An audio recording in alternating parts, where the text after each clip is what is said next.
খবর 24 সাথে আপনাকে স্বাগত। নতুন নতুন খবর জানার জন্য আমাদের চ্যানেলে চোখ রাখুন।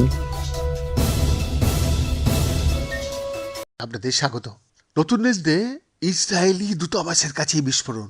মঙ্গলবার মানে গতকাল 26শে ডিসেম্বর সন্ধ্যায় নয়াদিল্লি চাণক্যপুরী এলাকায় ইসরায়েলি দূতাবাসের কাছেই এক জায়গায় জোরালো বিস্ফোরণ হয়েছে বলে জানা যাচ্ছে।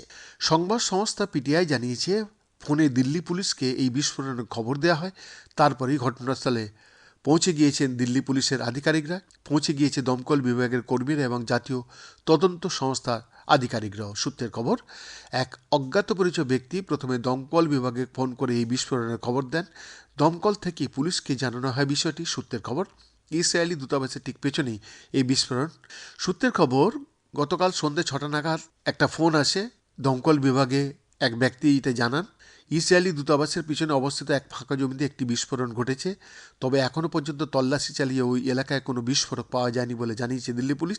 দিল্লি দমকল বিভাগের ডিরেক্টর অতুল গর্গও জানিয়েছেন সে কথা, কোনো বিস্ফোরক পাওয়া যায়নি। তবে সেখানে যে একটা বিস্ফোরণ ঘটেছে সেটা নিশ্চিত। এই খবর নিশ্চিত করেছে খোদ ইসরায়েলি বিদেশ মন্ত্রক। ইসরায়েলি দূতাবাসের পক্ষ থেকে বলা হয়েছে, বিকাল 5:10 নাগাদ দূতাবাসের কাছে একটি বিস্ফোরণ হয়েছে। এই খবর নিশ্চিত করছে দিল্লি পুলিশ এবং অন্যান্য নিরাপত্তা সংস্থাগুলি এখনই পরিস্থিতি তদন্ত করছে।